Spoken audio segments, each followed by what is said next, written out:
मुख्यमंत्री अजित पवारांनी शिरूरचे राष्ट्रवादीचे खासदार अमोल कोल्हे यांना उघड चॅलेंज दिलेला आहे। शिरूरमध्ये कोल्हेंना पाडण्याचा निर्धार त्यांनी व्यक्त केलेला आहे। अजित पवारांचा आतापर्यंतचा इतिहास पाहता सांगेल ते खरं करून दाखवण्याची त्यांची क्षमता आहे। त्यामुळे शिरूरमध्ये अमोल कोल्हेंची वाट खडतर होण्याची शक्यता आहे। शिरूरमध्ये उमेदवाराला निवडून आणणारच।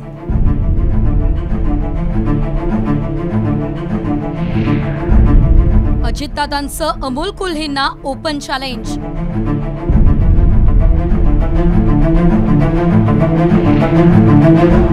शिरूरमध्ये राष्ट्रवादी विरुद्ध राष्ट्रवादी सामना।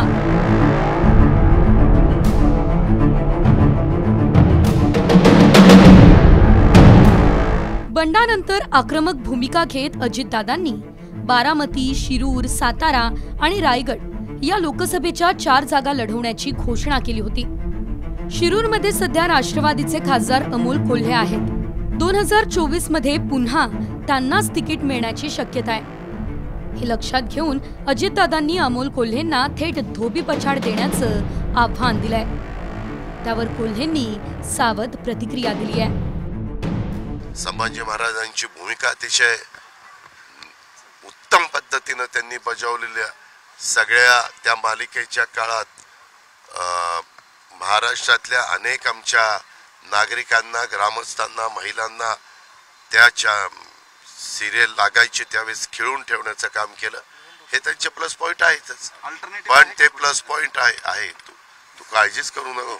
तिथं दिलेला उमेदवार मी आज तुला सांगतो की निवडूनच आणून दाखव। आणि जर आता त्यांनी तेव्हा शाबासकीची थाप दिली, तेव्हा हुरूप चढला, तर आता जर त्यांनी मला वाटतं एखादा विरोधात स्टेटमेंट केलं म्हणून मी लगेच उलटं बोलणं हे योग्य ठरणार नाही। मोठे नेते आहेत, माझा कान धरण्याचाही त्यांना अधिकार आहे, पाठीवर शाबासकीची थाप देण्याचाही त्यांना अधिकार आहे।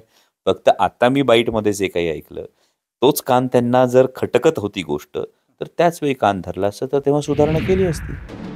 कोल्हेंचं मतदारसंघाकडे दुर्लक्ष झाल्याचा आरोप अजितदादांनी केलाय। तसंच 1.5 वर्षांपूर्वी कोल्हेंनी राजीनामा देण्याची इच्छा व्यक्त केली होती। तसा गौप्यस्फोट अजितदादांनी केला आहे। त्यावर खासगीतलं संभाषण चव्हाट्यावर आणल्याबद्दल कोल्हेंनी नाराजी व्यक्त केली आहे। त्याच्यातल्या एका खासदारांनी जर 5 वर्ष मतदारसंघात लक्ष दिलं असतं तर खूप बरं झालं असतं। त्यातला एक खासदार 1-1.5 वर्षापूर्वी माझ्याकडे आलेला होता, मला राजीनामा द्यायचा। त्या खासदाराला उमेदवारी मी दिलेली आहे। त्या खासदाराला निवडून आणण्याच्या करता जीवाचं रान मी आणि दिलीप वळसे पाटलांनी केलेलं आहे। परंतु ते मधल्या काळामध्ये 6 विधानसभा मतदारसंघात फिरत नव्हते। त्यांनी पूर्णपणे दुर्लक्ष केलेलं होतं। कोणाला संघर्ष यात्रा सुस्ती, कोणाला पदयात्रा सुस्ती चालायचं। मला वाटलं की दादांनी ती स्टेटमेंट मी फार बारकाईनं बघितलं। खूप विश्वासानं आपण एखाद्या व्यक्तीला काही गोष्टी सांगतो, खाजगीत गोष्टी सांगतो। सुसंस्कृत राजकारणाचा हा संकेत कायम असतो की ज्या खाजगीतल्या गोष्टी असतात या उगाच आपण चव्हाट्यावर आणत नाही, चव्हाट्यावर आणू नयेत अशा पद्धतीचा हा संकेत असतो। आणि आज त्यांना का हे बोलावं लागलं, का बोलले असतील, मी इतक्या मोठ्या नेतृत्वाविषयी बोलणार नाही। मला जेवढं कळतं की खाजगीतल्या गोष्टी मी 4 चौकात बोलत नाही, मी यापुढेही बोलणार नाही। दरम्यान लोकशाहीत प्रत्येकाला उमेदवार देण्याचा अधिकार असतो, अशी प्रतिक्रिया शरद पवार आणि सुप्रिया सुळे यांनी दिली। त्या ठिकाणी संसदेत आम्हाला चांगले लक्ष द्यायचं आणि आम्ही सतत आमच्यामध्ये चर्चा असते जायजाबाबत। त्या जायजामधून त्यांनी काही व्यक्तिगत अडचणी असू शकतात, त्याची चर्चा होते, पण अन्य कुठल्याचे विचार त्यांनी कधी माझ्या कानावर घातले नाही। जो घातला तो मतदारसंघाच्या कामाच्या सोबत। हे बघा, माझ्यासाठी ही लोकशाही आहे, त्याच्यामुळे प्रत्येकाला मन मोकळं करायचा, बोलायचा अधिकार आहे। दडपशाही दिल्लीवाले करतात, आम्ही दडपशाहीवाले। अजित पवार गटाकडून शिरूरमधून निवडणूक लढवण्यासाठी विलास लांडे उत्सुक आहेत। त्यांनी तशी इच्छाही बोलून दाखवली आहे। 2009ला सुद्धा मी लोकसभा निवडणूक लढलेलो आहे आणि 2019ला मी इच्छुक होतो आणि त्यावेळेस अजितदादांनी सांगितलं की आता आपल्याला एक नवीन चेहरा, कलाकार, हुशार त्या ठिकाणी संभाजी महाराजांची भूमिका केलेला उमेदवार त्या ठिकाणी द्यायचा आहे। तर मी तत्काळ त्या ठिकाणी दादांचे शब्द मानला आणि उमेदवाराचं मी काम केलं। राजकारणाच्या पलीकडे जाऊन त्या ठिकाणी एक सामाजिक बांधिलकी म्हणून काम करण्याचा प्रयत्न माझा राहील। म्हणून मी सुद्धा या लोकसभेच्या येणाऱ्या निवडणुकीला इच्छुक आहे. जे बोलतात ते खरं करून दाखवतात हा अजितदादांचा खाक्या आहे. याआधी त्यांनी 2019च्या विधानसभा निवडणुकीत हर्षवर्धन पाटलांना इंदापूरमधून पाडण्याचा इशारा दिला होता. पुरंदरमध्ये त्यांनी विजय शिवतारेंना तुम्ही यावेळी आमदार कसे होता ते बघतोच असं खुलं आव्हान दिलं होतं. ही दोन्ही आव्हानं त्यांनी खरी करून दाखवली. विजय शिवतारे तर काय पोपटासारखा मिठू मिठू मिठू बोलायला लागला.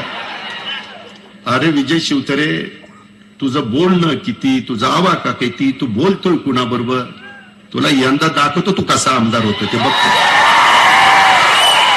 अख्ख्या महाराष्ट्राला माहितीये, मी जर एखाद्याला ठरवलं आमदार नाही करायचं तर कोणाच्या बापाला ऐकत नाही. आता शिरूरमध्ये अजित पवार यांनी अमोल कोल्हेंना इशारा दिलाय. त्यामुळे कोल्हेंना इथली निवडणूक खूप जड जाऊ शकते. शिरूरमध्ये 2019च्या लोकसभा निवडणुकीत राष्ट्रवादीच्या अमोल कोल्हेंना 6,35,830 मतं मिळाली होती.